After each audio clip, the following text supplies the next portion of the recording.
दोस्तों, बहुत दिनों के इंतजार के बाद मैं आप सभी के लिए एक शानदार नई कहानी लेकर आया हूँ।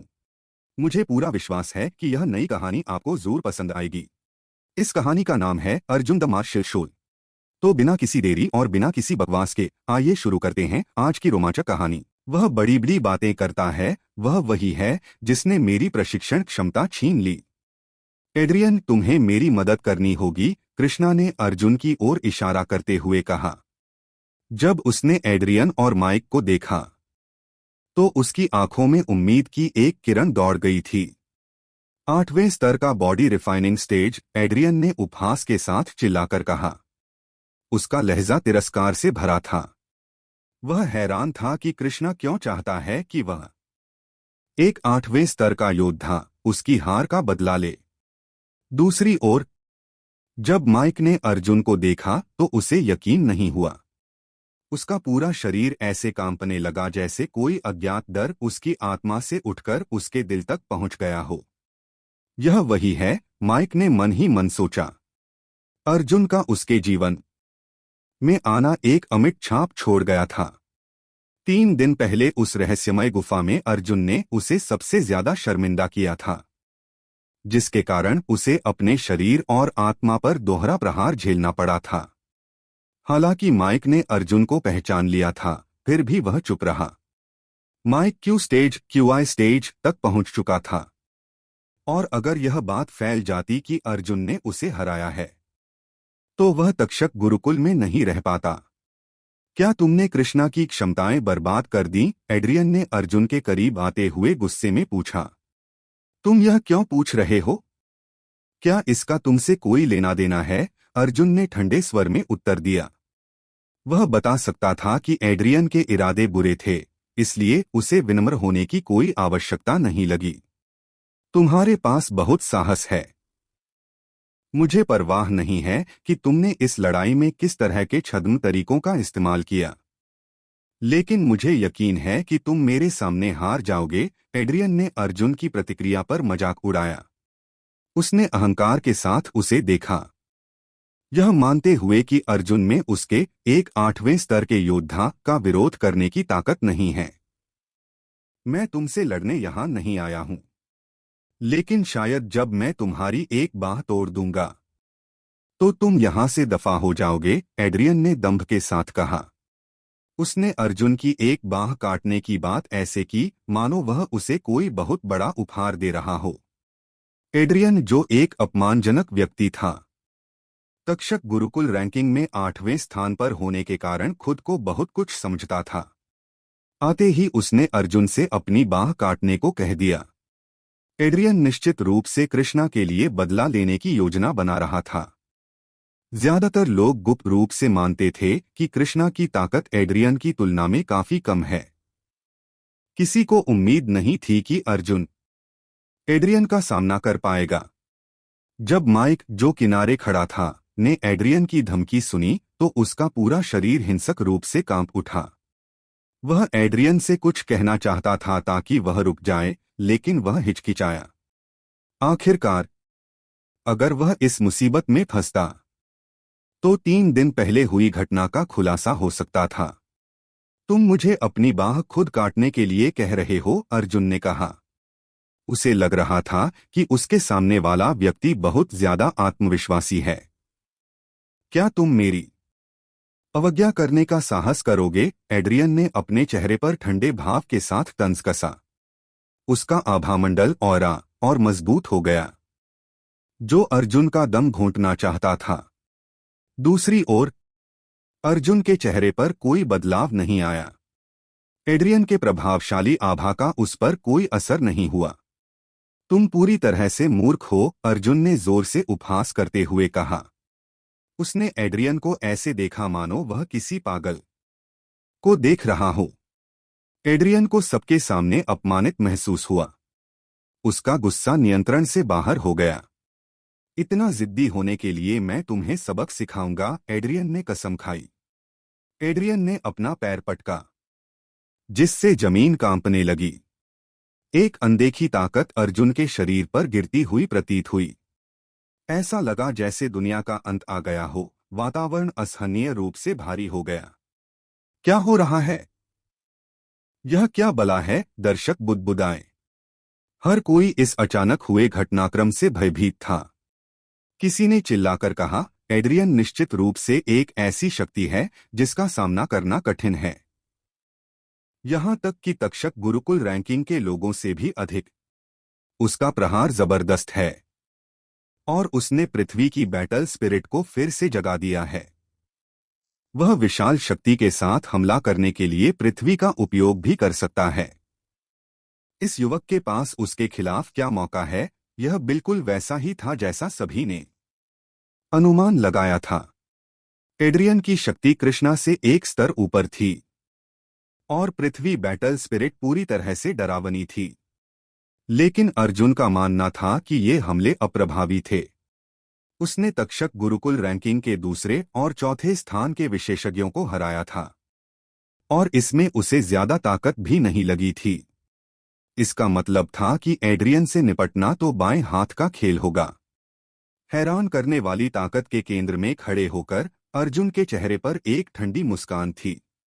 इस बीच उसका शरीर स्थिर रहा और वह हाथ पीछे बांधे खड़ा रहा। वह शांत और निश्चिंत था। हवा में उसके वस्त्र लहरा रहे थे, जिससे दर्शक आश्चर्यचकित थे। एक ने कहा, वह एड्रियन की पृथ्वी बैटल स्पिरिट का सामना करने के लिए इतना अहंकारी है। मुझे यह देखना है कि वह कैसे मरता है। एड्रियन की पृथ्वी बैटल स्पिरिट की भयावह प्रकृति को देखने के बाद देख रहे विशेषज्ञों में से एक ने अनुमान लगाया कि अर्जुन बस खड़े खड़े ही मर गया होगा।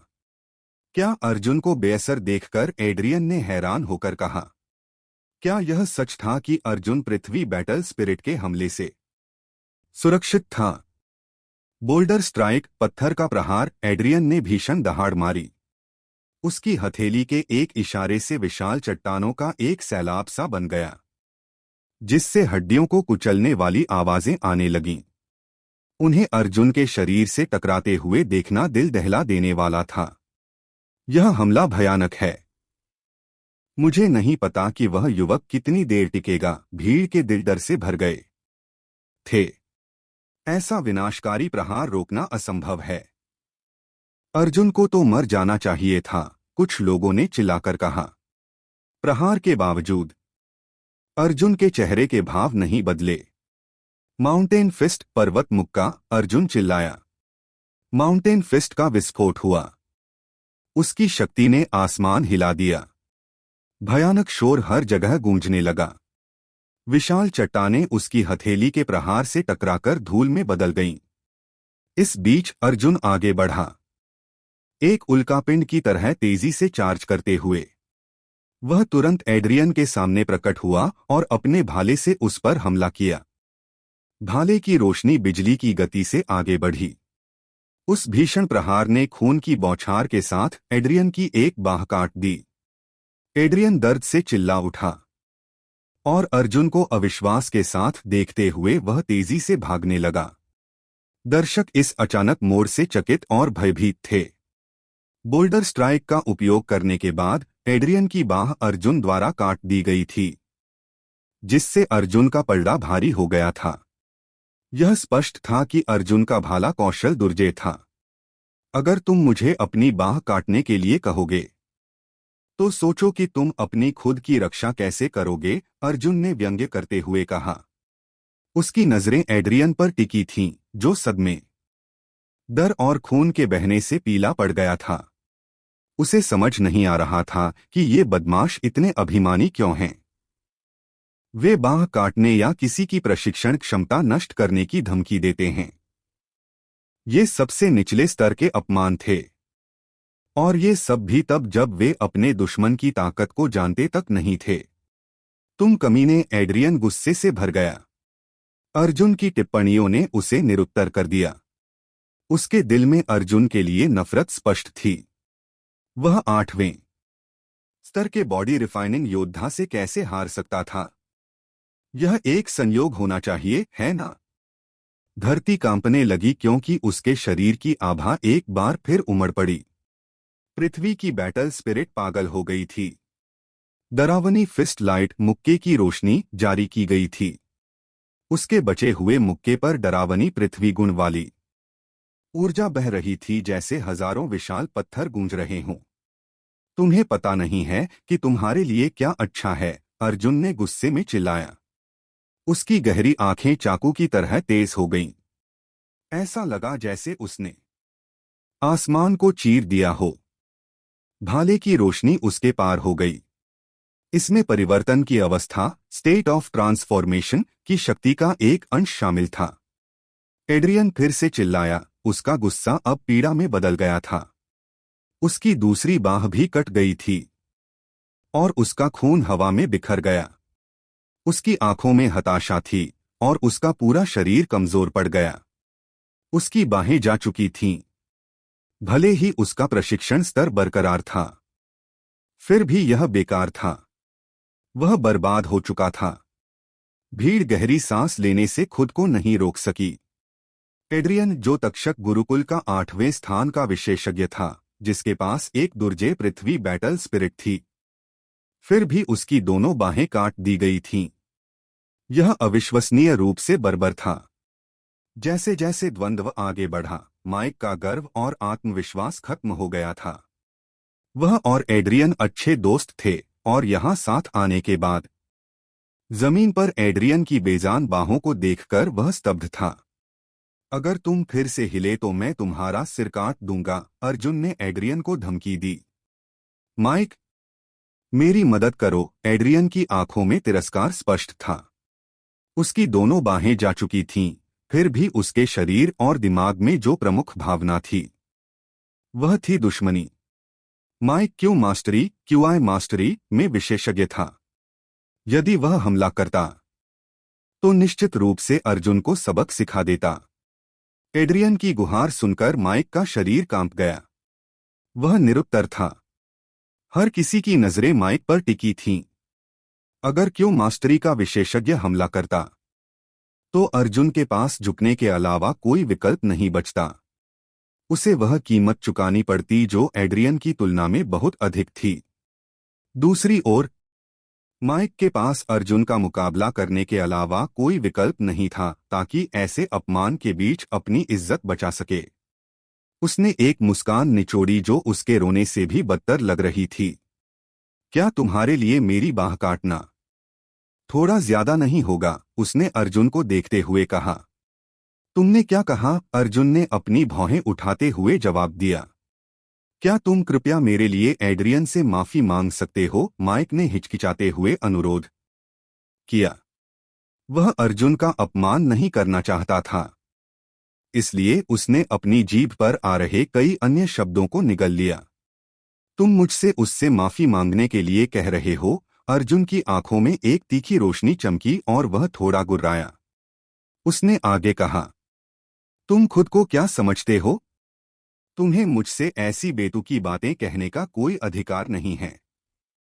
यदि तुम हस्तक्षेप करने पर जोर देते हो तो मैं तुम्हारी बाह भी काट सकता हूं। क्या वह माइक की बाह काटने की भी योजना बना रहा है? भीड़ में किसी ने बुदबुदाया। हर किसी की आंखें उन पर टिकी थीं। माइक एक क्यों मास्टर था जिसके पास शक्ति का ऐसा स्तर था जिसका कोई भी मास्टर योद्धा मुकाबला नहीं कर सकता था। अर्जुन की टिप्पणी बहुत अधिक अहंकारी लग रही थी, यहां तक कि उसके द्वारा प्रदर्शित शक्ति के बावजूद। अर्जुन के शब्दों को सुनकर माइक का दिल धड़कने लगा और उसके माथे पर ठंडे पसीने की बूंदें आ गईं। उसे ठीक यही सुनने की उम्मीद थी। अर्जुन आग बबूला हो गया था। उसके साथ बकवास करना बंद करो। माइक, उसका पीछा करो, एड्रियन ने डर के मारे कहा। वह चाहता था कि अर्जुन को कीमत चुकानी पड़े, इसलिए उसने माइक से इसके बारे में कुछ करने का आग्रह किया। माइक का चेहरा कड़वा हो गया क्योंकि उसके माथे पर पसीना तेजी से बह रहा था। उसे नहीं पता था कि क्या करना है। तुम क्या कर रहे हो माइक? क्या तुमने नहीं सुना कि मैंने क्या कहा? उसे नष्ट कर दो, एड्रियन ने आदेश दिया। माइक की देरी की चाल से तंग आकर, क्या तुम एड्रियन से माफी न मांगने के बारे में गंभीर हो? माइक ने अर्जुन की ओर एक असहज मुस्कान के साथ देखा जैसे वह विनती कर रहा हो। अन्य लोग चकित थे और नहीं जानते थे कि माइक को क्या हुआ था। वह क्यों स्टेज का विशेषज्ञ था? क्या उसे सच में अर्जुन से इतनी विनम्रता से बात करनी थी? एक पल बाद एक स्पष्ट थप्पड़ की आवाज सुनी गई और उन्होंने देखा कि माइक अर्जुन के शक्तिशाली प्रहार से पीछे हट गया। लगभग तुरंत माइक का चेहरा सूज गया और उसके गाल पर एक लाल गुलाबी हथेली का निशान उभर आया। भीड़ चकित थी। सबके सामने क्यों मास्टर माइक फेनमैन को 8वें स्तर के बॉडी रिफाइनिंग योद्धा ने थप्पड़ मारा था। यह अवास्तविक था।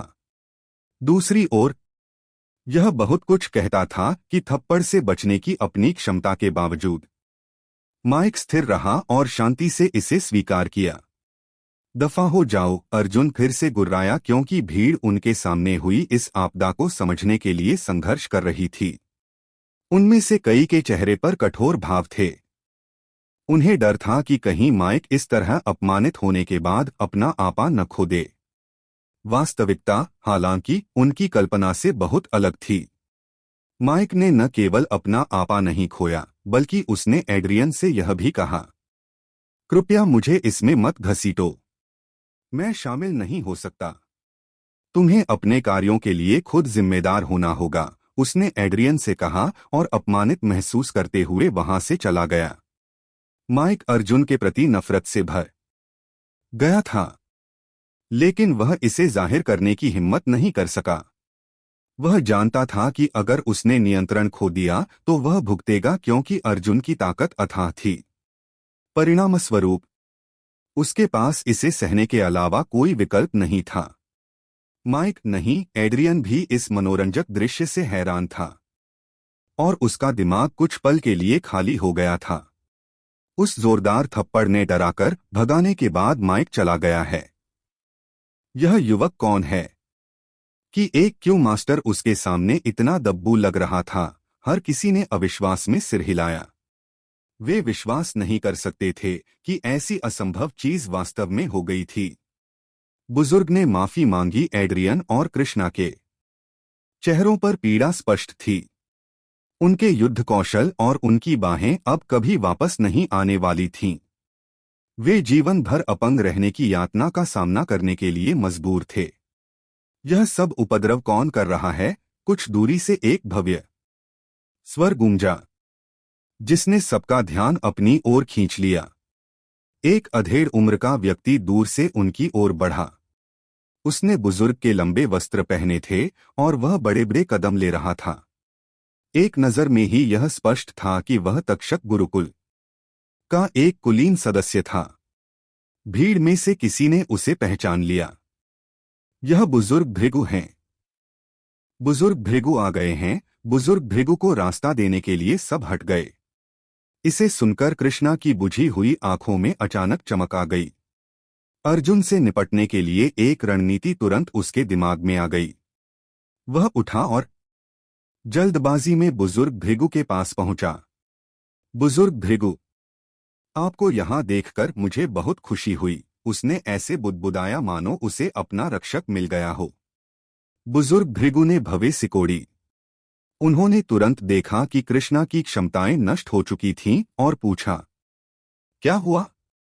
अर्जुन वर्मा ने आपकी फटकार की अनदेखी की है और सेंट्रल स्क्वायर में वापस आ गया है। जब मैंने उसे रोकने की कोशिश की तो उसने घटिया तरीकों का इस्तेमाल करके मेरी क्षमताएं नष्ट कर दीं। उसे आपकी सजा की कोई परवाह नहीं थी। फिर एड्रियन मिलराइट मेरे लिए प्रतिशोध लेने आया, लेकिन उसे इस प्रक्रिया में अर्जुन के हाथों अपनी दोनों बाहें गंवानी पड़ी। उस अपमानजनक व्यक्ति ने सारे नियम तोड़ दिए हैं। बुजुर्ग भृगु, कृपया हम दोनों का बदला लें, कृष्णा ने चिल्लाकर कहा। रुको, क्या इतनी शक्ति है? बुजुर्ग भृगु हैरान रह गए। चाहे अर्जुन ने कृष्णा के प्रशिक्षण को नष्ट करने और एड्रियन की बाहें काटने के लिए गंदे तरीके अपनाए हों, लेकिन वह अर्जुन की शक्ति को देखकर विस्मित थे। उनकी नजर उस दिशा में एक सुंदर चेहरे पर पड़ी जहां कृष्णा ने इशारा किया था। वह अपनी भवें सिकोड़ने से खुद को नहीं रोक सके। यह तुम थे? बुजुर्ग भृगु ने अर्जुन को तुरंत पहचान लिया। अर्जुन के रवैये से वह बहुत प्रभावित थे, विशेष रूप से उस बात से जो उसने आगे कही थी, मैं किसी दिन इस चौक में फिर से वापस आऊंगा। जब वह समय आएगा तो आप केवल मेरा स्वागत कर सकेंगे। अर्जुन के इस दावे से बुजुर्ग भृगु दंग रह गए कि वह उसका स्वागत करेंगे। अर्जुन निश्चित रूप से अहंकारी था। बुजुर्ग भृगु पर उसकी गहरी छाप थी, लेकिन उन्होंने उसके बयानों को खारिज कर दिया। क्या अर्जुन का इरादा उन्हें अभिवादन करने के लिए मजबूर करना था? भले ही उसके पास अत्यधिक शक्ति थी, लेकिन उसके पास तब तक चौक में प्रवेश करने से अर्जुन को रोकने का कोई अधिकार नहीं था जब तक कि हेवनली प्रोफंड रैंकिंग, स्वर्गीय गंभीर रैंकिंग सूची में उसका नाम अंकित न हो जाए। हालांकि यह असंभव लग रहा था। कोई भी शिष्य गुरुकुल में शामिल होने के बाद इतनी जल्दी हेवनली प्रोफंड रैंकिंग तक नहीं पहुंच सकता था। यह और भी कठिन था क्योंकि अर्जुन इतना सामान्य दिखता था। यह मैं हूं, आपसे मिले हुए काफी समय हो गया है, अर्जुन ने धीमी आवाज में उत्तर दिया। तक्षक गुरुकुल के बुजुर्ग का सामना करते समय भी उसकी आवाज उदासीन रही, जिसमें विनम्रता का कोई निशान नहीं था। क्या यह सच नहीं है कि मैंने आपको शेष जीवन के लिए सेंट्रल स्क्वायर में प्रवेश से वंचित करके दंडित किया था? यहां आकर क्या आप मेरे शब्दों की अनदेखी नहीं कर रहे हैं? बुजुर्ग भृगु ने स्पष्ट रूप से पूछा। जब उन्होंने अर्जुन के प्रशिक्षण स्तर का निरीक्षण किया तो वह दंग रह गए। जब उन्होंने कुछ दिन पहले अर्जुन को पहली बार देखा था तो उसका प्रशिक्षण शरीर शोधन चरण, बॉडी रिफाइनिंग स्टेज के छठे स्तर पर था, लेकिन एक सप्ताह से भी कम समय में यह पहले ही शरीर शोधन चरण के 8वें स्तर के चरम चरण, पीक स्टेज तक बढ़ गया था। प्रशिक्षण की यह गति वास्तव में चिंताजनक थी। भले ही अर्जुन का प्रशिक्षण अब 8वें स्तर के चरम चरण पर था, फिर भी कृष्णा और एड्रियन को अजेय होना चाहिए था। कृष्णा ने यह दावा क्यों किया कि इस बच्चे ने उसका प्रशिक्षण स्तर नष्ट कर दिया और एड्रियन की बाहें काट दीं? बुजुर्ग भृगु चकित थे। मैंने आपसे वादा किया था कि एक दिन मैं इस जगह पर वापस आऊंगा, और वह दिन आ गया है। अर्जुन का चेहरा शांत था। वह यहां और समय बर्बाद नहीं करना चाहता था, लेकिन इन मूर्खों ने उसे बार बार ऐसा करने के लिए उकसाया था। क्या अर्जुन वर्मा नाम का तुम्हारे लिए कोई मतलब है? अर्जुन ने कहा। बुजुर्ग भृगु की आंखें चमक उठीं जब उन्होंने अर्जुन के मुंह से अपना नाम सुना। वह युवक सही था। बुजुर्ग भृगु ने निश्चित रूप से पहले इसे सुनाया देखा होगा, लेकिन एक पल के लिए वह इसे याद नहीं कर सके। हर कोई हैरान दिख रहा था, और उनमें से कई लोग बुजुर्ग भृगु की उलझन में शामिल थे। वे सभी अर्जुन वर्मा नाम से परिचित थे। किसी ने बीच में कहा, हाँ, अर्जुन वर्मा। वह वही है जिसने अभी तक्षक गुरुकुल रैंकिंग में चौथा स्थान हासिल किया है। इसमें कोई आश्चर्य की बात नहीं है कि वह इतना शक्तिशाली है। कृष्णा और एड्रियन दोनों तक्षक गुरुकुल रैंकिंग के विशेषज्ञ आसानी से उसके हाथों गिर गए। यहां तक कि एक प्राण विशेषज्ञ, क्यूआई एक्सपर्ट माइक फेनमैन भी उससे डरता था। दर्शक उत्साह से भर गए। आसमान की ओर ऊंची सीढ़ी ने सबका ध्यान आकर्षित किया, और उन्होंने इसे देखने के लिए स्वाभाविक रूप से अपना सिर उठाया। अर्जुन वर्मा का नाम चौथे स्थान पर ऊपर दिखाई दिया। हर कोई जानता था कि क्या हो रहा था।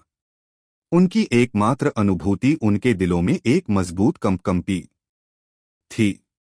अर्जुन वर्मा उनके सामने खड़ा, जिसने अभी अभी तक्षक गुरुकुल में तमाशा खड़ा किया था। 8वें स्तर के शरीर शोधन चरण का शिष्य निकला। अर्जुन एक असाधारण व्यक्ति था जिसका व्यक्तित्व अत्याचारी था। दर्शकों का मानना था कि कृष्णा और एड्रियन अर्जुन को वश में करने में सक्षम होंगे, लेकिन वे गलत थे। वह विचार पूरी तरह से बेतुका लग रहा था। उनके सामने खड़ा यह युवा लड़का कृष्णा और एड्रियन का मुकाबला कैसे कर सकता था? वे किसी भी तरह एक ही स्तर पर नहीं हो सकते थे। अर्जुन ने हाल ही में बहुत ध्यान आकर्षित किया था। जब भी उसका नाम लिया जाता था, तो लोगों के पास कहने के लिए हमेशा कुछ न कुछ होता था। चौक में लोगों ने पहले कभी अर्जुन वर्मा के बारे में नहीं सुना था, लेकिन अब जब उन्हें पता चला कि वह उनके सामने खड़ा है, तो उन्होंने उसे सम्मान की दृष्टि से देखा। यह कैसे संभव है? क्या वह वही अर्जुन वर्मा है जिसने तक्षक गुरुकुल में नरक मचा दिया था? कृष्णा ने सोचा। कृष्णा और एड्रियन के चेहरे और भी हैरान थे। कृष्णा ने खुद से कुछ बुदबुदाया और उसकी आंखें बेजान दिखाई दी। अगर उसे पता होता कि उसने किसी महान व्यक्ति को नाराज किया है, तो वह अर्जुन का पक्ष लेने की कोशिश करता। उसने बिना किसी पछतावे के अर्जुन को कैसे उकसाया? बुजुर्ग भृगु का चेहरा लगातार बदल रहा था। इस पल में वह यह कैसे नहीं जान सकते थे कि यह युवक कौन था। तक्षक गुरुकुल रैंकिंग ने अर्जुन वर्मा को चौथा स्थान दिया था। उसने वेल्किन फॉल्स के नीचे छठे मंच तक जगह बनाई थी। हेक्टर मार्टिनडेल के बाद उसने ज्ञान प्राप्त किया था और वह दूसरा व्यक्ति बन गया था जिसने ऐसा जबरदस्त काम किया था। उसने एस्कलोन वैली ट्रायल में पहला स्थान जीता था और स्टीवन हावर्ड, रायली मास्टरसन और अन्य प्रतिभाओं को हराया था। अपनी ताकत के साथ उसने एस्कलोन वैली के बाहर कई शरीर शोधन चरण विशेषज्ञों की हत्या की थी। तक्षक गुरुकुल मार्शल आर्ट्स सम्मेलन के मुकाबले के मंच पर उसने एक चमत्कारी उपलब्धि हासिल की थी। उसने स्टेनली पार्क के वंशज नील, एवरेट एंसन और कुछ अन्य प्रतिभाओं को 4 मुकाबलों में हराया था। उसने यहां तक कि नील और एवरेट को मार डाला था। संघर्ष से पहले एवरेट का प्रशिक्षण प्राण ऊर्जा चरण क्यूआई स्टेज तक पहुंच चुका था। फिर भी वह अर्जुन द्वारा मारा गया था। अर्जुन बहुत शक्तिशाली था। भीड़ में लोगों ने उन सभी चीजों पर विचार किया जो अर्जुन ने इन दिनों तक्षक गुरुकुल में की थीं। अब यह आश्चर्य की बात नहीं थी कि वह कृष्णा और एड्रियन को इतनी आसानी से अपंग कर सकता था। क्या तुमने कहा कि तुम्हारा नाम अर्जुन वर्मा है? बुजुर्ग भृगु ने पूछा। अभी भी उस पर विश्वास करने में असमर्थ थे जो वह सुन रहे थे। अर्जुन ने सिर हिलाया। क्या आपको इससे कोई समस्या है? बुजुर्ग, उसका चेहरा शांत और संतुलित था। उसका रवैया निष्पक्ष था। तुमने 1 महीने से भी कम समय में एक नए शिष्य से तक्षक गुरुकुल रैंकिंग के चौथे शिष्य तक प्रगति की है। तुम निस्संदेह एक उल्लेखनीय व्यक्ति हो। ऐसा लगता है कि मैंने तुम्हें गलत समझा। कृपया मेरी माफी स्वीकार करें, बुजुर्ग भृगु ने मुस्कान के साथ कहा। हालांकि उनका चेहरा थोड़ा टेढ़ा था। वह अब बेपरवाह थे और सबके सामने अर्जुन से माफी मांगने में उन्हें कोई आपत्ति नहीं थी। ऐसा लग रहा था कि अर्जुन के लिए उनके मन में बहुत सम्मान है। बुजुर्ग भृगु निस्संदेह एक बुद्धिमान व्यक्ति थे। अर्जुन ने असाधारण क्षमताएं दिखाई थीं और भविष्य में वह निश्चित रूप से तक्षक गुरुकुल द्वारा सम्मानित किया जाएगा। उसकी आगामी उपलब्धियां असीम होंगी। बुजुर्ग भृगु एक अलग व्यक्ति में बदल गए थे। वह अर्जुन की ऐसे प्रशंसा कर रहे थे जैसे अतीत में उनके बीच कभी कुछ बुरा नहीं हुआ था। इस दृश्य को देखकर सबका दिल खुशी से भर गया। तक्षक गुरुकुल में बुजुर्ग भृगु का स्थान बहुत शक्तिशाली था। उन्होंने सबके सामने अर्जुन वर्मा के प्रति पछतावा व्यक्त किया था। यह युवक के महत्व को दर्शाता था। बुजुर्ग को अपना सिर झुकाने और जरूरत पड़ने पर उससे माफी मांगने के अलावा कोई विकल्प नहीं था। जो आपने कहा बुजुर्ग भृगु, वह वास्तव में गंभीर था। अर्जुन ने कहा, मैं सिर्फ एक शिष्य हूं। मैं आपकी माफी कैसे स्वीकार कर सकता हूं? उसे बुजुर्ग भृगु के साथ बहस जारी रखने की आवश्यकता नहीं थी, क्योंकि बुजुर्ग अब मुद्दे के बारे में जानते थे और उन्होंने उसकी गरिमा को स्वीकार कर लिया था। आखिरकार उनके बीच कोई दुर्भावना नहीं थी। नतीजतन अर्जुन के शब्द अधिक विनम्र हो गए थे। बुजुर्ग भृगु, आप, कृष्णा ने कमजोरी से शुरुआत की। उसका चेहरा काला पड़ गया था। उसने उम्मीद की थी कि बुजुर्ग भृगु अर्जुन से निपटने में उसकी मदद करेंगे। उसने कभी इसकी भविष्यवाणी नहीं की थी।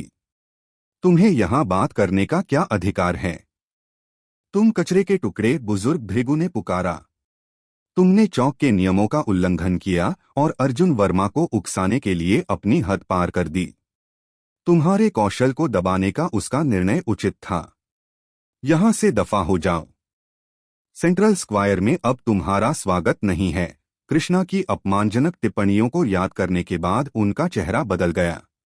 कृष्णा के गाल लाल हो गए और उसने मन ही मन खुद को कोसा। बुजुर्ग भृगु का दृष्टिकोण इतनी अचानक बदल गया था। उसके और अर्जुन के बीच का रिश्ता पूरी तरह से बदल गया था। अब जब उसे कचरा कहा जा रहा था जबकि अर्जुन को एक प्रतिभा माना जा रहा था, सब कुछ यथार्थवाद के एक नए स्तर पर चला गया था। मार्शल आर्ट्स की दुनिया में व्यक्तिगत लाभ को हमेशा प्राथमिकता दी जाती थी। यदि कोई व्यक्ति उनके लिए कम मूल्यवान हो जाता है तो उसे आसानी से लात मारी जा सकती थी। हर कोई अपने दिल में आहें भर रहा था। लोग बुनियादी व्यावहारिकता पर बहुत अधिक ध्यान देते थे। अर्जुन की भी यही भावना थी। वह बुजुर्ग भृगु के कार्यों से सहमत नहीं था, लेकिन इस सब का उससे कोई लेना देना नहीं था। कृष्णा उस परिणाम के लिए जिम्मेदार था जिसका वह अब सामना कर रहा था। अर्जुन को डर था कि अगर वह खुद पर्याप्त शक्तिशाली नहीं होता तो वह वही होता जिसके प्रशिक्षण में बाधा आती। शक्तिशाली लोगों की दुनिया एक भयानक जगह थी। यदि आप शक्तिशाली थे तो कुछ लोग आपका सम्मान करेंगे, जबकि यदि आप कमजोर थे तो अन्य आपसे नफरत करेंगे। अर्जुन ने एक बार सेंट्रल स्क्वायर पर शपथ ली थी, घोषणा की थी, एक दिन मैं इस चौक में फिर से वापस आऊंगा और तुम केवल मेरा स्वागत कर सकोगे, और उसने आज यह कर दिखाया। अर्जुन ने न केवल सेंट्रल स्क्वायर में सबके सामने अपनी ताकत का प्रदर्शन किया था, बल्कि उसने महान और शक्तिशाली बुजुर्ग भृगु को भी सबके सामने उससे माफी मांगने के लिए मजबूर कर दिया था। अर्जुन ने बुजुर्ग भृगु के साथ अपनी बातचीत थोड़ी देर और जारी रखी। उसके बाद मार्शल आर्ट्स पैविलियन की ओर चल पड़ा। जैसे ही उन्होंने अर्जुन की आकृति को दूर होते देखा, दर्शक खुशी से झूम उठे। शायद हेक्टर मार्टिनडेल और नील की तरह वह जल्द ही एक महान व्यक्ति बन जाएगा। अर्जुन के आगमन से हेवनली प्रोफंड रैंकिंग की संरचना बदल गई थी। हर कोई एक महीने से कुछ अधिक समय में होने वाले मार्शल हाउस टूर्नामेंट में उसके प्रदर्शन का इंतजार कर रहा था। अर्जुन 1 घंटे बाद मार्शल आर्ट्स पैविलियन पहुंचा। उसकी दृष्टि के सामने एक विशाल संरचना उभर कर आई। इमारत के सामने एक विशाल चौक था और वहां लोगों की अनथीन भीड़ थी। वे सभी वहां अभ्यास करने के लिए आए थे। हर 6 महीने में तक्षक गुरुकुल के शिष्यों को मार्शल आर्ट्स पैविलियन से प्रशिक्षण तकनीक, ट्रेनिंग टेक्निक और युद्ध कला तकनीक, मार्शल टेक्निक की किताबें उधार लेने का अवसर मिलता था। हालांकि वे एक बार में केवल 2 ही किताबें ले सकते थे। अर्जुन मार्शल आर्ट्स पैविलियन के मुख्य हॉल के प्रवेश द्वार पर पहुंचा। क्या तुम प्रशिक्षण तकनीक और युद्ध कला तकनीक की किताबें उधार लेने आए हो? एक सुस्त बुजुर्ग ने पूछा। वह मुख्य हॉल में बैठा था और जब उसने अर्जुन को अंदर आते देखा तो उसकी आंखें थोड़ी सिकुड़ गईं। हाँ, अर्जुन ने सिर हिलाया। उसने विशाल हॉल के चारों ओर देखा और पाया कि मार्शल आर्ट्स पैविलियन 4 मंजिलों में बंटा हुआ था। अनगिनत प्रकार की प्रशिक्षण तकनीकों और युद्ध कला तकनीकों के मैनुअल एक बड़े स्थान के भीतर रखे जा सकते थे। इससे कालभैरव पीठ की समृद्धि का पता चलता था। तुम शरीर शोधन चरण, बॉडी रिफाइनिंग स्टेज के 8वें स्तर के योद्धा हो। पहली मंजिल पर तुम्हारे लिए चुनने हेतु 2 साधना विधियों, कल्टीवेशन मेथड्स की किताबें हैं। ध्यान रहे कि तुम्हारा समय सख्ती से 2 घंटे तक सीमित है, उस बुजुर्ग ने अर्जुन की ओर देखे बिना ही आगे समझाया। अर्जुन तुरंत वहां से नहीं गया। उसने एक पल के लिए विचार किया और फिर बुजुर्ग के पास जाकर कहा, मेरे पास कुछ प्रश्न हैं। क्या आप मेरी मदद कर सकते हैं? जरूर, तुम मुझसे कुछ भी पूछ सकते हो। बुजुर्ग ने उतनी ही आलस से ऊपर देखा जितनी सुस्ती से उन्होंने बात की थी। मार्शल आर्ट्स पैविलियन 4 मंजिलों में विभाजित है। मैं यह जानने के लिए उत्सुक हूं कि प्रत्येक मंजिल तक पहुंचने की अनुमति किसे है, अर्जुन ने कहा। पहली मंजिल शरीर शोधन चरण के लिए है, दूसरी प्राण ऊर्जा चरण क्यूआई स्टेज के लिए, तीसरी तक्षक गुरुकुल के बुजुर्गों के लिए, चौथी हाउस मास्टर्स और बुजुर्ग थॉम्पसन के लिए है और बाकी तक्षक गुरुकुल के लिए है। बुजुर्ग ने लापरवाही से उत्तर दिया। अर्जुन ने देखा कि उनके पास लापरवाही से चश्मा पड़ा था। वह एक साधारण उबे हुए सचिव की तरह लग रहे थे। मैं समझ गया, अर्जुन बुदबुदाया और भारी सांस ली। शक्ति हमेशा उपलब्ध संसाधनों की मात्रा के समानुपाती होती थी। तो शरीर शोधन चरण के शिष्यों को मार्शल आर्ट्स पैविलियन के पहले स्तर तक पहुंचने की अनुमति थी। यह मान लेना सुरक्षित था कि वहां रखी गई प्रशिक्षण विधियां सबसे निचले दर्जे की थीं। दूसरी मंजिल काफी बेहतर होगी, जबकि तीसरी मंजिल में अत्यंत दुर्लभ तकनीकें होनी चाहिए। जब कोई चौथी मंजिल पर पहुंचता तो वहां दुनिया की सबसे उन्नत तकनीकें होनी चाहिए थीं। यह सोचकर अर्जुन की आंखें चमक उठीं। थोड़ी हिचकिचाहट के बाद उसने आगे कहा, श्रीमान, मैं दूसरी मंजिल पर जाना चाहता हूं और चारों ओर देखना चाहता हूं। क्या मैं जा सकता हूं? बुजुर्ग ने त्योरियां चढ़ाई। उन्होंने अपनी आंखें खोलीं और उत्तर दिया, क्या मैंने खुद को स्पष्ट नहीं किया है? केवल प्राण ऊर्जा चरण के योद्धाओं को ही दूसरी मंजिल तक पहुंचने की अनुमति है। तुम वहां नहीं जा सकते क्योंकि तुम शरीर शोधन चरण के 8वें स्तर के योद्धा हो। बुजुर्ग का लहजा और ठंडा हो गया क्योंकि वे अधीर हो रहे थे। मुझे यह पता है, लेकिन प्रशिक्षण विधियों वाली पहली मंजिल मेरी आवश्यकताओं को पूरा करने के लिए अपर्याप्त है। क्या आप मेरी मदद कर सकते हैं? अर्जुन का लहजा विनम्र था।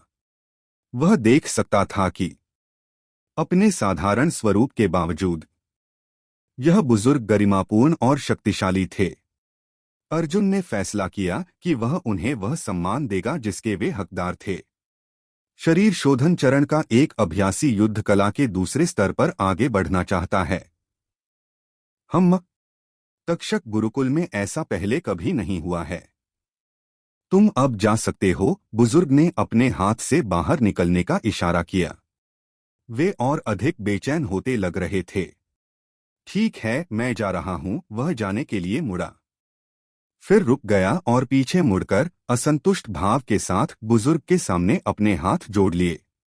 अर्जुन ने समझाया कि कैसे उसने सिल्वर लांस, पर्वत मुष्टि, माउंटेन फिस्ट और विल रिफाइनिंग कौशल विकसित किए हैं, जो सभी उच्चतम दर्जे की प्रशिक्षण विधियां थीं। शरीर शोधन चरण के योद्धाओं के लिए उपयुक्त एक साधारण प्रशिक्षण विधि अब उसकी जरूरतों को पूरा नहीं कर सकती थी। बुजुर्ग टस से मस न हुए। तभी कहीं से एक व्यंग्यात्मक आवाज आई, तुमने खुद को बहुत अधिक आंक लिया है। तुम शरीर शोधन चरण के 8वें स्तर के योद्धा हो और तुम्हें लगता है कि तुम मार्शल आर्ट्स पैविलियन की दूसरी मंजिल तक पहुंच सकते हो। यह पूरी तरह से बेतुका है। जब अर्जुन ने चारों ओर देखा तो उसने मार्शल आर्ट्स पैविलियन के मुख्य हॉल में दो आकृतियों को प्रवेश करते देखा। दोनों युवक अच्छे कपड़े पहने हुए थे और उनका व्यक्तित्व ऐसा था मानो वे उच्चस्तरीय परिवारों से हों। जब अंदर आने और बाहर जाने वाले लोगों ने उन्हें देखा तो उनके चेहरे प्रशंसा से चमक उठे और वे उनके लिए जगह बनाने के लिए हट गए। दाहिनी ओर का युवक सबसे अलग था। वह शरीर शोधन के चरम स्तर पर था और उसका व्यक्तित्व अथाह था। उसका प्रशिक्षण स्तर स्पष्ट रूप से उसके प्राण ऊर्जा चरण के साथी से कम था। फिर भी जब वे दोनों साथ खड़े थे तो उसने दूसरों का ध्यान आकर्षित कर लिया था। साधारण लोग उसके चुंबकत्व मैग्नेटिज्म के स्तर का मुकाबला नहीं कर सकते थे। वे जल्द ही अर्जुन के सामने पहुंच गए। उनकी नजरें उस दृश्य पर बेशर्म उपहास से भरी थीं जो आगे सामने आने वाला था। अर्जुन का स्वागत एक और सुंदर युवक ने किया जो पास से गुजर रहा था। उसने उपहास के साथ कहा, तुम स्पष्ट रूप से नियम नहीं जानते हो। यह मार्शल आर्ट्स पैविलियन की पवित्र भूमि है। तुम जैसे मूर्ख को अनुरोध करने की अनुमति कैसे दी जा सकती है? युवक ने अहंकारी स्वर में बात की। उसकी आकर्षक विशेषताओं में कुलीनता का आभास था। वह ऐसे व्यवहार कर रहा था जैसे वह इस जगह का राजा हो, जिसे कोई चुनौती न दे सके। युवक की टिप्पणियां सुनकर अर्जुन की आंखें जम गईं। तक्षक गुरुकुल में बहुत सारे अहंकारी कमीने हैं, उसने सोचा। उसका चेहरा ठंडा था। बुजुर्ग अल्जरनॉन, मैं ऊपर जा रहा हूं क्योंकि मुझे उल्का तितली कदम, मीटियोर बटरफ्लाई स्टेप की किताबों का एक सेट चाहिए, पास बैठे बुजुर्ग से उस सुंदर युवक ने कहा। बात पूरी होने के बाद उसने अर्जुन की ओर दोबारा देखने की जहमत नहीं उठाई और सीधे चौड़ी सीढ़ियों की ओर बढ़ गया। इस तथ्य के बावजूद कि उसने बुजुर्ग को बुजुर्ग अल्जरनॉन कहकर संबोधित किया था, उसकी बातों में श्रद्धा की कमी थी। इसके बाद वह लापरवाही से मार्शल आर्ट्स पैविलियन की दूसरी मंजिल पर चढ़ गया। उसकी हरकतें निश्चिंत थीं। दृश्य के दो अहंकारी युवा दर्शकों ने अपनी मस्ती छिपाने की भी कोशिश नहीं की। जब वे दोनों सीढ़ियों के लिए अर्जुन के पास से गुजरते रहे, तो प्राण ऊर्जा चरण वाले ने कटाक्ष करते हुए कहा, हे कचरे, हम में से कुछ कुलीन पैदा होते हैं और तुम्हारी किस्मत में उनसे कभी मुकाबला करना नहीं लिखा है। अर्जुन की आंखें फौलादी हो गईं और गुस्से की एक चमक उन पर कौंध गई। उसके दिल में हिंसा की एक लहर के साथ वह उग्र हो गया।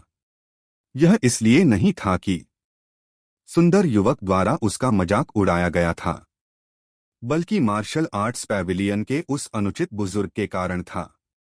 जब उसने बुजुर्ग से दूसरी मंजिल पर जाने के लिए कहा था, तो उसे तुरंत मना कर दिया गया था। अर्जुन का मानना था कि यह सामान्य है और बुजुर्ग केवल निष्पक्ष होकर काम कर रहे हैं। लेकिन प्राण ऊर्जा चरण वाले के साथ जाने वाला वह युवक केवल शरीर शोधन के चरम स्तर पर था। फिर भी वह बुजुर्ग की मूक स्वीकृति के साथ मार्शल आर्ट्स पैविलियन की दूसरी मंजिल पर जा रहा था। इसे किसी भी तरह से उचित नहीं ठहराया जा सकता था। तुम अभी भी यहाँ क्या कर रहे हो? बुजुर्ग की आवाज फिर से गूंजी, इस बार थोड़ी ठंडक के साथ, ठीक उसी समय जब अर्जुन क्रोधित हो रहा था। मुझे क्यों जाना चाहिए? तुम्हें पहले कुछ समझाना होगा। अर्जुन के शब्द ठंडे थे क्योंकि उसने स्पष्ट रूप से बात की। क्या समझाना है? बुजुर्ग ने मांग की। उनका चेहरा गंभीर हो गया। फिर भी वे अडिग रहे। तुमने कहा था कि शरीर शोधन चरण के योद्धाओं को मार्शल आर्ट्स पैविलियन की दूसरी मंजिल पर जाने की अनुमति नहीं है। लेकिन वह बच्चा प्राण विशेषज्ञ क्यूआई एक्सपर्ट नहीं था, अर्जुन ने ठंडे स्वर में बताया। अर्जुन के इस टकराव के बावजूद बुजुर्ग को गुस्सा नहीं आया।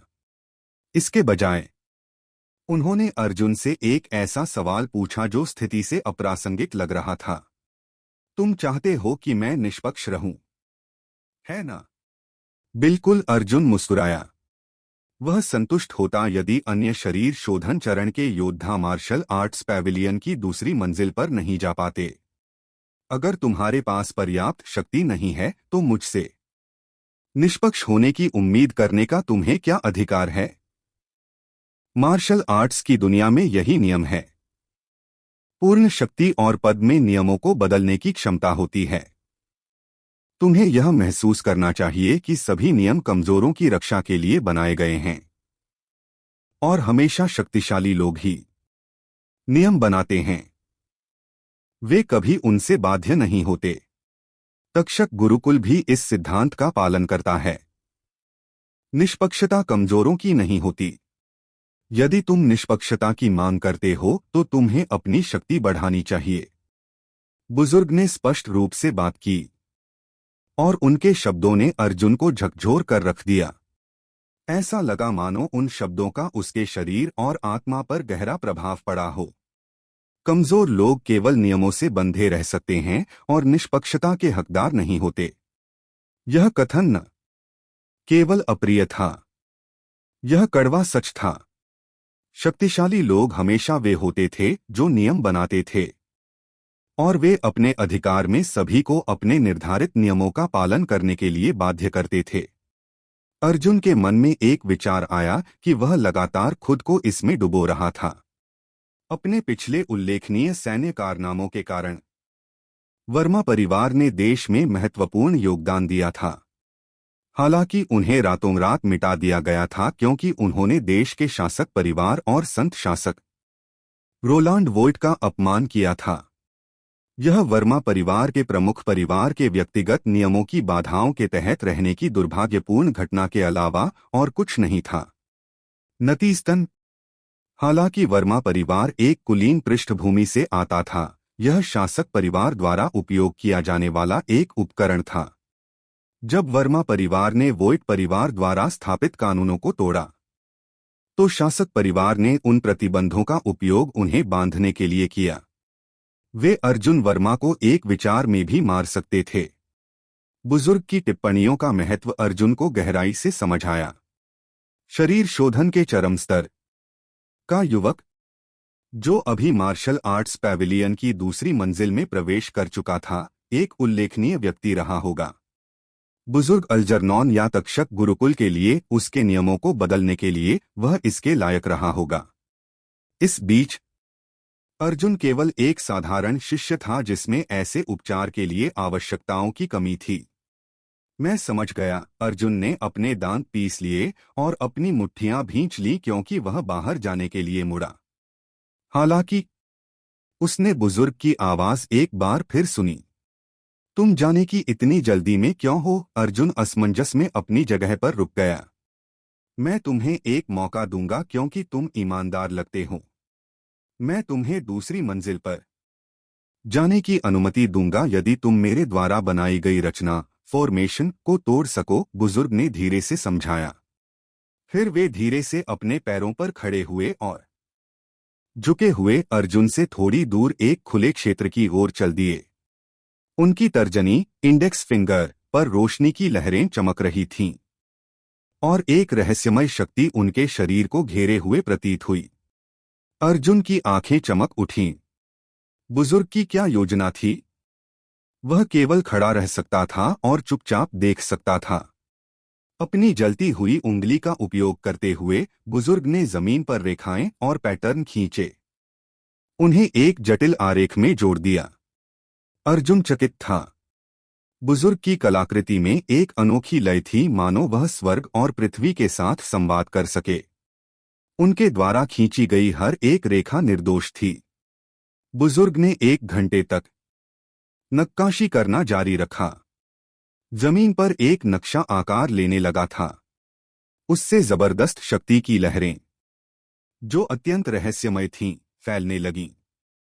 नक्शे पर कदम रखो और मैं तुम्हें मार्शल आर्ट्स पैविलियन की दूसरी मंजिल पर जाने दूंगा, बशर्ते तुम 1 घंटे में रचना को तोड़ सको, बुजुर्ग ने उदासीनता से कहा। वे अपनी सीट पर वापस चले गए और तुरंत झपकी लेने लगे। अर्जुन की आंखें चमक उठीं। जटिल शिलालेख इंस्क्रिप्शन पर कदम रखने से पहले उसने 2 बार नहीं सोचा। जैसे ही उसका शरीर नक्शे की बाहरी सीमा को पार कर गया, अर्जुन के सामने की हर चीज गायब हो गई। उसके सामने का क्षेत्र काला हो गया, मानो वहां कुछ भी न हो। यह काल भैरव शिखर पर स्थित उस स्थान जैसा लग रहा था जहां अर्जुन कभी प्रवेश कर चुका था। ईथर का समतल। अर्जुन वर्मा का चेहरा गंभीर हो गया। जमीन पर बुजुर्ग की अचानक ली गई झपकी में अंतरिक्ष का एक अविश्वसनीय भ्रम समाहित था। स्वर्ग और पृथ्वी की शक्तियां अचानक अत्यधिक शक्तिशाली हो गईं। वे एक दिशा में एकत्रित हुईं और एक विशाल गुरुत्वाकर्षण बल में बदल गईं, जो अर्जुन के शरीर पर दबाव डालने लगा। उसका शरीर शीशे की तरह भारी महसूस होने लगा और पैरों को हिलाना भी असंभव हो गया। हवा में पशु गर्जना, बीस्ट रोर की ध्वनि गूंज उठी। जो कुछ भी इसे पैदा कर रहा था, ऐसा लग रहा था मानो वह अपने रास्ते में आने वाली हर चीज को निगल लेना चाहता हो। 4 भयानक दानव पशु नीचे उतरे और अर्जुन को घेर लिया। वे सभी 9वीं श्रेणी के चरम चरण 9th ग्रेड पीक स्टेज पर थे और उनकी राक्षसी आभा भयावह थी। यह स्तर शरीर शोधन बॉडी रिफाइनिंग के चरम स्तर के योद्धाओं के बराबर था। उनके हमले क्रूर थे और उनके पास मानव योद्धाओं से कम तकनीकी कौशल नहीं था। हवा को चीरने की आवाज के साथ एक विशाल भालू दानव की भारी हथेलियों ने अर्जुन के शरीर पर प्रहार किया, जिसमें स्वर्ग और पृथ्वी की गति समाहित थी, जिससे हमला और भी भयानक हो गया। अर्जुन का चेहरा तुरंत गंभीर हो गया। उसने पर्वत मुष्टि माउंटेन फिस्ट की शक्ति को छोड़ा। हथेली की शक्ति भाले के गुण के साथ मिश्रित हो गई और स्वर्ग व पृथ्वी की ऊर्जा ने इसे घेर लिया। भालू दानव के हमले में स्वर्ग और पृथ्वी के बल से कम ताकत नहीं थी। जल्द ही एक चौंकाने वाला शोर सुनाई दिया।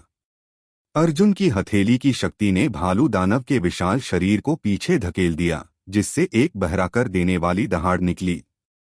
नरक में जाओ! अर्जुन ने एक तीखी चीख निकाली और अपने ड्रैगन करेज सिल्वर स्पीयर को हवा में उछाल दिया। संक्रमण चरण ट्रांजिशन स्टेज के उस भाले की फुर्ती अद्वितीय थी, मानो वह हर चीज के आर पार देख लेना चाहता हो।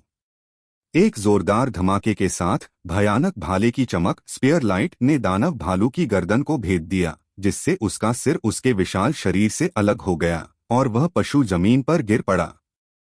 दूसरी ओर से एक सफेद बाघ दानव पशु अर्जुन के शरीर की ओर झपटा।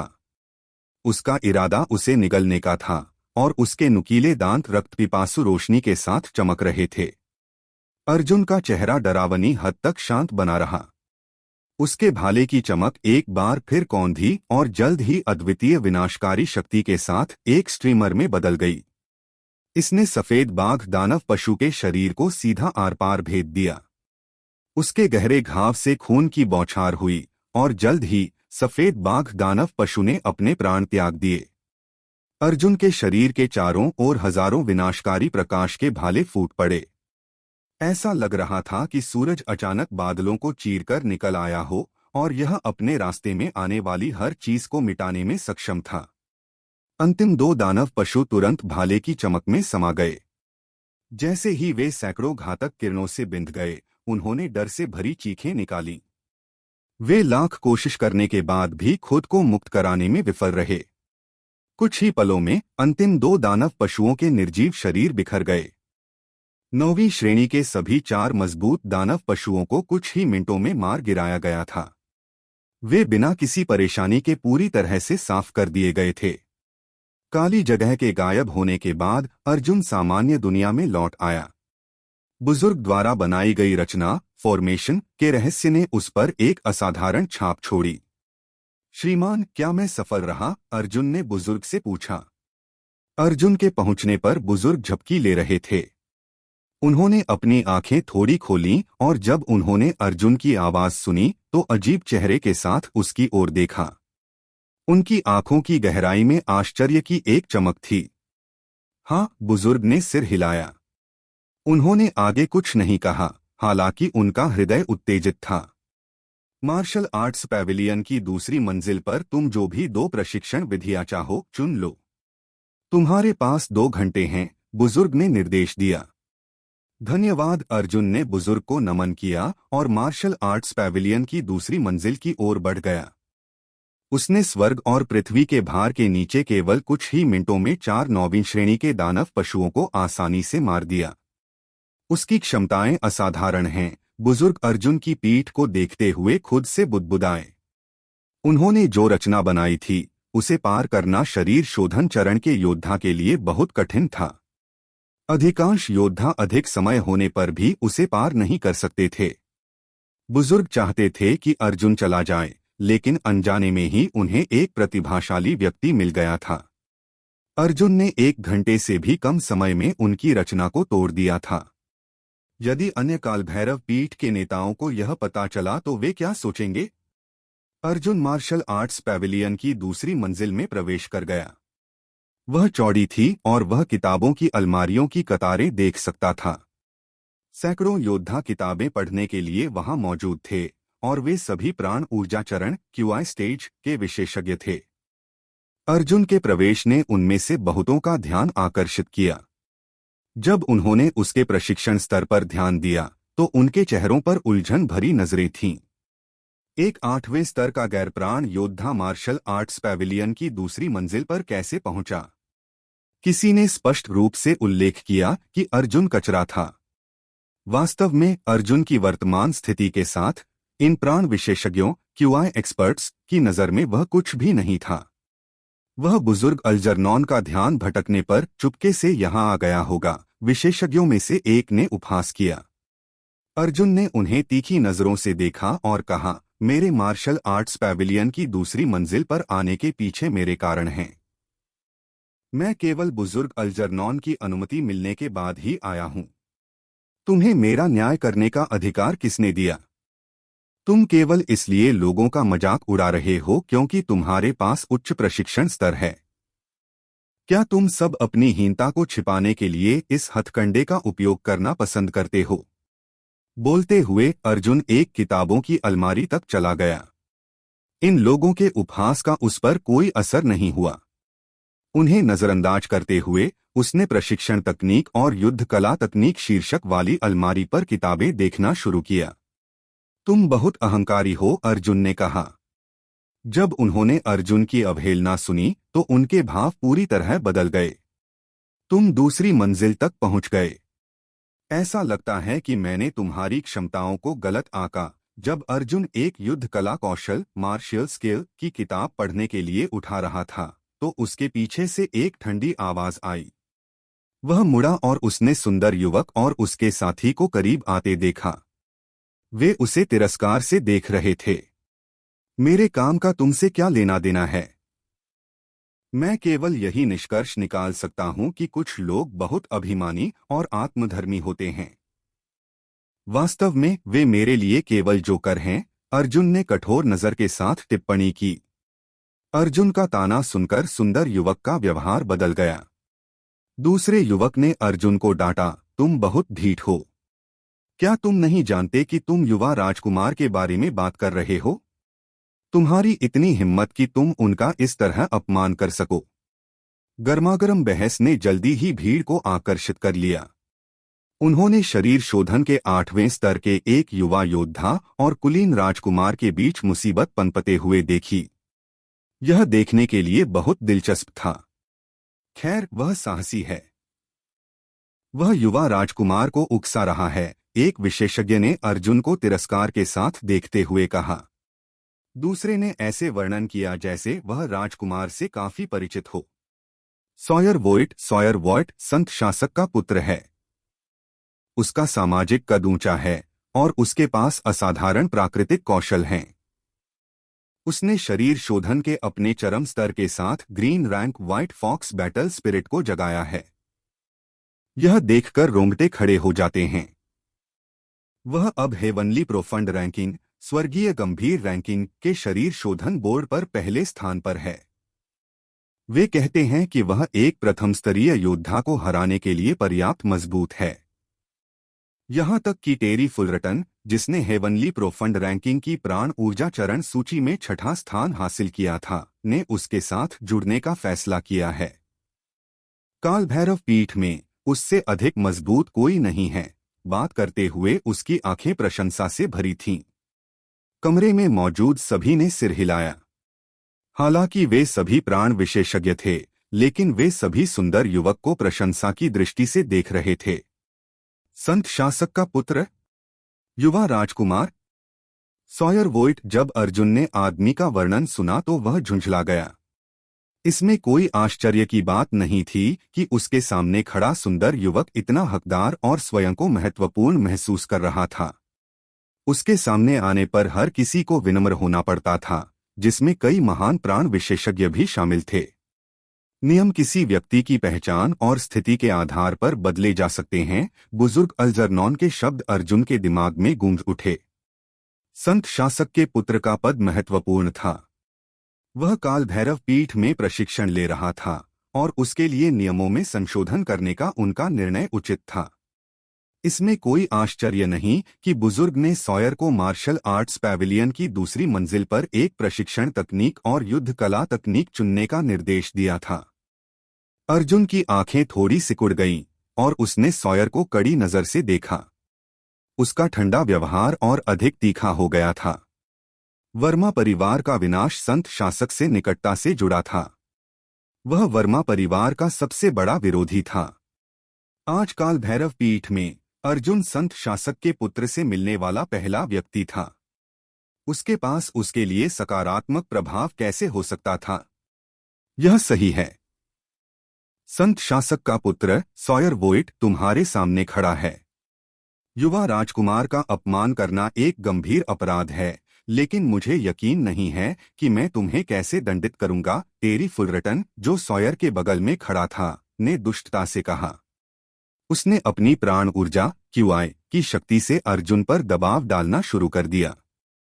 तुम्हें मुझे दंडित करने का अधिकार किसने दिया? अर्जुन ने उपहास किया। उसने टेरी की धमकियों को नजरअंदाज करते हुए सॉयर को घूरना जारी रखा। मुझे पता है कि तुम्हारे पास एक शक्तिशाली पिता है। हालांकि चूंकि तुम कालभैरव पीठ में हो, इसलिए तुम्हें कालभैरव पीठ के नियमों का पालन करना होगा। खुद पर बहुत अधिक भरोसा मत करो। तुम कोई भी हो, अगर तुम चाहते हो कि मैं आत्मसमर्पण करूं, तो तुम्हें मुझे हराना होगा। अगर तुम्हारे पास ताकत नहीं है तो केवल राजकुमार होने के लिए मेरे सामने डींग मत मारो। अर्जुन के शब्द दृढ़ थे। वह अपने हाथों को पीछे करके खड़ा था। उसका रुख उतना ही उदासीन था जितना कि पहले था, भले ही वह युवा राजकुमार का सामना कर रहा था, जिसकी कालभैरव पीठ में हर कोई प्रशंसा करता था। इस बीच सॉयर शांत बना रहा। अर्जुन स्पष्ट रूप से आसानी से मानने वालों में से नहीं था। बहुत अच्छा। सॉयर वोइट के सुंदर चेहरे पर एक दिलचस्प भाव उभरा। यह पहली बार था जब किसी ने उससे इस तरह बात करने की हिम्मत की थी, चाहे वह कालभैरव हो या हस्तिनापुर। तुम जो कोई नहीं हो, अपनी ताकत के बारे में बहुत ऊंचा सोचते हो, और मैं यह जानने के लिए उत्सुक हूं कि तुम कितने शक्तिशाली हो। क्यों न हम बाद में मार्शल आर्ट्स पैविलियन के बाहर मिलें? सॉयर ने तिरस्कारपूर्वक चुनौती दी। उसकी आंखों में एक शैतानी चमक थी। वह एक सफेद लोमड़ी की तरह था, जो लोगों के विचारों को भ्रमित करने में सक्षम था। बैटल स्पिरिट किसी व्यक्ति के मूड को बदल सकती थी, और यह कथन बिल्कुल भी गलत नहीं था।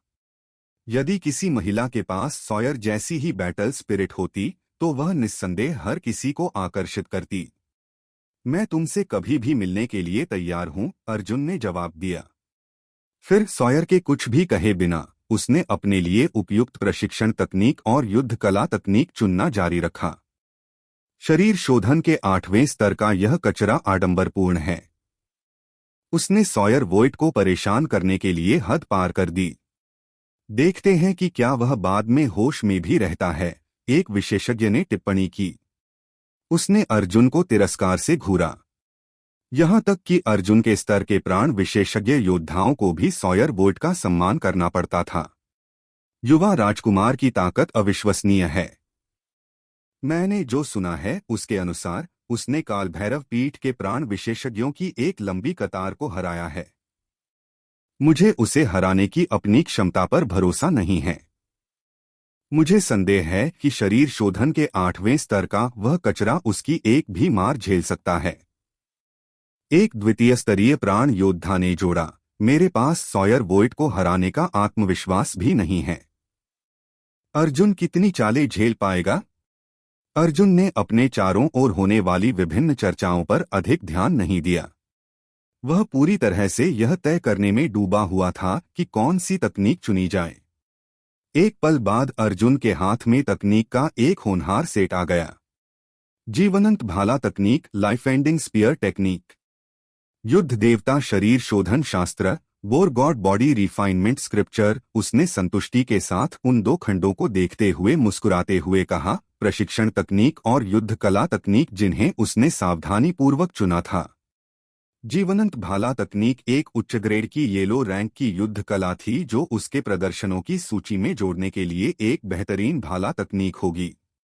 इसे सीखने के बाद जब भी वह अपना भाला चलाता, वह जान ले सकता था। अर्जुन एक ही समय में चांदी के भाले और जीवनंत भाला तकनीक दोनों की साधना कर सकता था, जिससे उसके हमले और जटिल हो जाते थे। यह उसके प्रशिक्षण के लिए आदर्श था, भले ही इसका स्तर कम था। किताबों की अलमारियों की इन पंक्तियों के एक कोने में अर्जुन ने युद्ध देवता शरीर शोधन शास्त्र की खोज की थी। यह प्राचीन था और इसे लंबे समय से किसी ने नहीं छुआ था। हर कोई समझता था कि इस शरीर शोधन विधि का अभ्यास करना कितना कठिन था। मार्शल कलाकारों को पूरी प्रक्रिया के दौरान बहुत पीड़ा से गुजरना पड़ता था। एक छात्र के शरीर और बुद्धि की अंतिम परीक्षा ली जाती थी। यदि कोई छात्र टिक नहीं पाता तो उसे अपनी प्राण ऊर्जा पर नियंत्रण खोने या अपनी नाड़ियों मेरिडियंस को नुकसान पहुंचाने का खतरा होता था। नतीजतन हालांकि यह शरीर शोधन चरण की प्रशिक्षण विधि बहुत शक्तिशाली थी और छात्र को एक आदर्श शरीर विकसित करने में मदद कर सकती थी, लेकिन देश में बहुत कम योद्धाओं ने इसका उपयोग करने का विकल्प चुना था। मुझे पहले 3 बार हमला करने दो। अर्जुन वर्मा एक अजीब दुविधा में फंस गया था। उसने पहले ही इच्छा शक्ति के शोधन रिफाइनमेंट ऑफ द विल कौशल को पूर्णता चरण तक साध लिया था, इसलिए उसे शरीर शोधन चरण की प्रशिक्षण विधियों का कुछ अनुभव था। अपने शरीर को तपाने में उसका अपने शारीरिक गठन पर पूर्ण नियंत्रण था।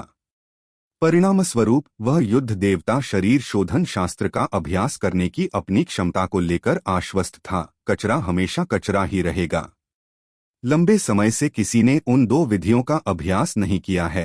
प्राण ऊर्जा चरण के प्रथम स्तरीय योद्धा ने अर्जुन वर्मा पर उपहास करते हुए बुदबुदाया। अर्जुन वर्मा ने थोड़ी त्योरियां चढ़ाई।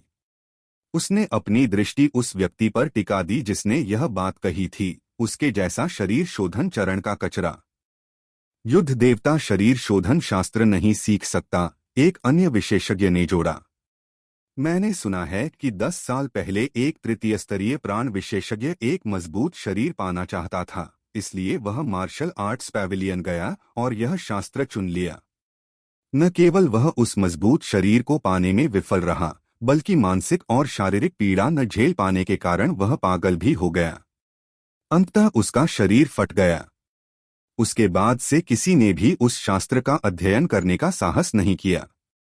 यानी आज तक जब शरीर शोधन चरण के 8वें स्तर का यह कचरा खुद को बढ़ा छाकर आंक रहा है और इस प्रशिक्षण विधि का पालन करना चाहता है, उसमें सचमुच बहुत हिम्मत है। यह सुनकर सभी सतर्क हो गए। पता चला कि युद्ध देवता शरीर शोधन शास्त्र का एक अत्यंत भयानक अतीत था।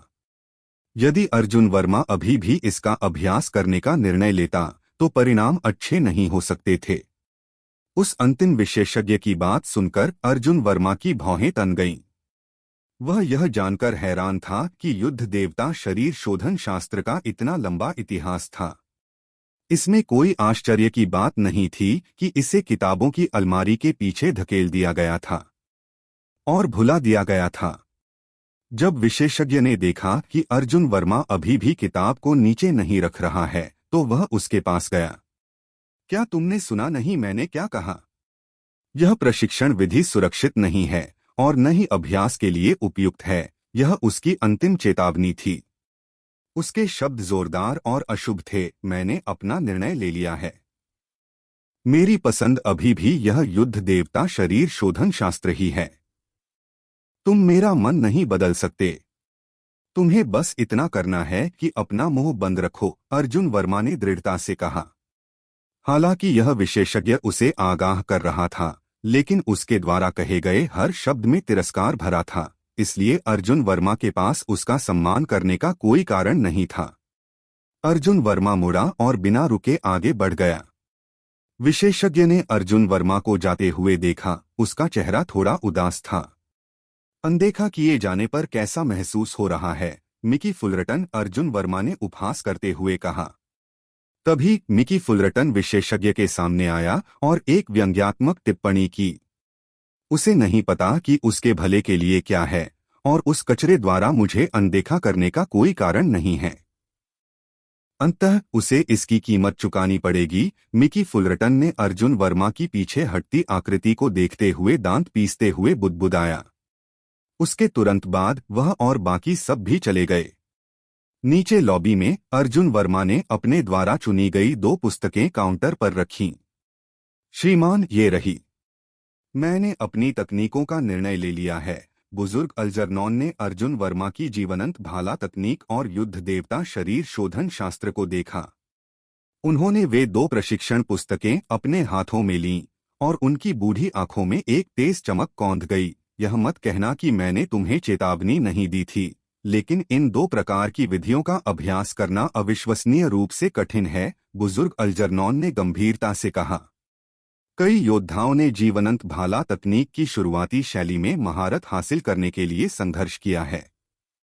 दूसरी शैली अत्यंत चुनौतीपूर्ण है, जबकि तीसरी शरीर शोधन चरण के छात्रों के लिए विकसित करना तो बस असंभव है। और 10 साल से किसी ने युद्ध देवता शरीर शोधन शास्त्र का उपयोग करने का प्रयास नहीं किया है। मैं ज्यादा कुछ नहीं कहूंगा, लेकिन मैं केवल इतना बता सकता हूं कि युद्ध देवता शरीर शोधन शास्त्र ऐसी चीज नहीं है जिसे तुम केवल अपने जुनून के आधार पर साध सको। तुम्हें एक बड़ा जोखिम उठाना होगा। उन्हें अर्जुन वर्मा के इन दो प्रशिक्षण विधियों का उपयोग करने के निर्णय पर संदेह था। आखिरकार अतीत में कई विफलताएं देखी गई थीं। अर्जुन वर्मा समय से पहले परिपक्व था, लेकिन उन लोगों में से कौन प्रतिभाशाली नहीं था जिन्होंने इन तकनीकों का अध्ययन किया था। फिर भी अपनी जन्मजात क्षमता और उत्साह के बावजूद वे सभी अंत में विफल रहे। एक व्यक्ति तो युद्ध देवता शरीर शोधन शास्त्र का अभ्यास करने से पागल ही हो गया था। उसे एक भयानक अंत का सामना करना पड़ा जब अंततः इसने उसके शरीर के टुकड़े टुकड़े कर दिए। क्या तुम सुनिश्चित हो कि तुम इन दो विधियों के साथ आगे बढ़ना चाहते हो? हाँ, मैंने पहले ही निर्णय ले लिया है। अर्जुन वर्मा मुस्कुराया और सिर हिलाया। वह जानता था कि उसे वास्तव में किस चीज की आवश्यकता है। ठीक है, बुजुर्ग अल्जरनौन ने एक इस्तीफा देते हुए सिर हिलाया। तुम्हारे पास उन दो पुस्तकों को वापस करने के लिए महीने के अंत तक का समय है। याद रखना, यदि तुम ठीक से अभ्यास नहीं कर सकते तो तुम्हें प्रयास करने की जहमत नहीं उठानी चाहिए। जीवन हमेशा हर चीज के लिए शुरुआती बिंदु होता है। यह ऐसी बात है जिसे मैं ध्यान में रखूंगा। अलविदा। अर्जुन वर्मा ने झुककर बुजुर्ग अल्जरनौन के सामने हाथ जोड़े। उसका मानना था कि बूढ़े व्यक्ति की नीयत अच्छी ही थी। बुजुर्ग अल्जरनौन नहीं चाहेंगे कि वह अपने प्रशिक्षण को मजबूर करे, क्योंकि इसके गंभीर परिणाम हो सकते हैं। तुम इतने अहंकारी कचरे हो। मैं देखना चाहता हूं कि तुम उन्हें सीखने की योजना कैसे बनाते हो। मिकी फुलरटन ने अर्जुन वर्मा पर कटाक्ष किया जब वह और कुछ युवा प्राण शिष्य बुजुर्ग अल्जरनौन के साथ शामिल हुए। वह इस तथ्य को नहीं भूल पा रहा था कि अर्जुन वर्मा ने अभी उसे सबके सामने अपमानित किया था। तुम्हें इसके बारे में चिंता करने की जरूरत नहीं है। तुम मुझे कचरा कहते रहते हो, लेकिन तुम्हारा क्या? वैसे तुम हो कौन? अर्जुन वर्मा की आंखों से एक ठंडी चमक निकली। उसने मिकी फुलरटन की ओर देखा, जिसने पहले ही अपने प्रलाप से उसे नाराज कर दिया था, फिर भी उसने उसे जाने नहीं दिया था। अर्जुन वर्मा की वापसी सुनकर मिकी फुलरटन ने उपहास किया। उसने उसे तिरस्कार के साथ देखा और कहा, मेरा प्रशिक्षण स्तर प्राण ऊर्जा चरण के प्रथम स्तर पर है और तुम केवल शरीर शोधन चरण के 8वें स्तर पर हो। तुम्हारे पास मेरे साथ तुलना करने के लिए क्या है? तुम एक चींटी हो और मैं एक देवता हूं। तुम बेशर्म हो। अर्जुन वर्मा ने मिकी फुलरटन के दुस्साहस पर उपहास किया। तुम 18 साल से अधिक के नहीं हो सकते। क्या मजाक है? प्रथम स्तरीय प्राण ऊर्जा चरण। यदि मैं तुम्हारी जगह होता तो मुझे इसे जोर से बोलने में बहुत शर्म आती, लेकिन यहां तुम हो, इसका उपयोग डींग मारने के बहाने के रूप में कर रहे हो। क्या तमाशा है? मुझे तुम्हारे लिए शर्म आ रही है। अर्जुन वर्मा का अपमान सुनकर मिकी फुलरटन के गाल लाल हो गए और वह गुस्से से उबलने लगा। अर्जुन वर्मा के तीखे शब्दों ने सीधे उसके दिल को भेद दिया था। उसने अर्जुन वर्मा को मौत की घूरने वाली नजरों से देखा। साथ ही वह हताशा में बड़बड़ाया और अपने होंठ सिकोड़ लिए, यह समझ नहीं पा रहा था कि क्या जवाब दे। जब तुम्हारी साधना की गति इतनी धीमी है तो तुम अपनी गति के बारे में डींग कैसे मार सकते हो? काल भैरव पीठ की प्रतिष्ठा तुम जैसे कचरे द्वारा खराब की जा रही है। अर्जुन वर्मा का मजाक जारी रहा। फिर अपनी बात पूरी करने के बाद मिकी फुलरटन की ओर देखे बिना वह मार्शल आर्ट्स पैविलियन के मुख्य हॉल से बाहर निकल गया। मिकी फुलरटन अपनी मुट्ठियां कसकर गुस्से से उबलता रहा। अपनी प्रतिष्ठा साबित करने के लिए उसने अर्जुन वर्मा को अपमानित करने की कोशिश की थी। उसने उम्मीद नहीं की थी कि अर्जुन वर्मा इसके बजाय उसे अपमानित करेगा। उसने मार्शल आर्ट्स पैविलियन में मौजूद सभी योद्धाओं के सामने अपना सम्मान खो दिया था। अर्जुन वर्मा मिकी फुलरटन की प्रतिक्रिया को अनदेखा करते हुए मार्शल आर्ट्स पैविलियन के मुख्य हॉल से बाहर निकला। बाहर सॉयर वोइट और टेरी फुलरटन उसका इंतजार कर रहे थे, जिसका लक्ष्य उसे एक मूल्यवान सबक सिखाना था। तुम आखिरकार बाहर आ ही गए। मुझे लगा कि तुम अंदर ही रुककर छिपने वाले हो, सॉयर वोइट ने व्यंग्यात्मक रूप से कहा जब वह और टेरी फुलरटन अर्जुन वर्मा के पास आए। मुझे कमजोरों को धमकाना पसंद नहीं है, इसलिए मैं तुम्हें पहले मुझ पर हमला करने के 3 मौके दे रहा हूं। सॉयर वोइट ने अपने हाथों को पीछे रखकर एक शालीन रुख अपनाया। अर्जुन वर्मा उसके खिलाफ जीतने का कोई मौका नहीं रखता था। तुम चाहते हो कि मैं 3 चालों के साथ शुरुआत करूं? अर्जुन वर्मा ने उपहास किया जैसे उसके शरीर की आभा बढ़ने लगी। सॉयर वोइट को अर्जुन वर्मा को यह शिष्टाचार देने की बिल्कुल आवश्यकता नहीं थी। वह इसे उसे अपमानित करने के लिए एक और रणनीति के रूप में उपयोग कर रहा था। अर्जुन वर्मा को अब परवाह नहीं थी, लेकिन उसने अहंकारी कमीने को जल्दी से निपटाने का मौका ले लिया। पर्वत मुष्टि! अर्जुन वर्मा जोर से चिल्लाया। जल्द ही उसके हाथ से भयानक तात्विक ऊर्जा निकली। पर्वत मुष्टि बाहर निकली और शून्य अशांत हो गया, क्योंकि भाला गुण उसके हाथ के साथ जुड़ गया, जो अब दिव्य और सांसारिक शक्ति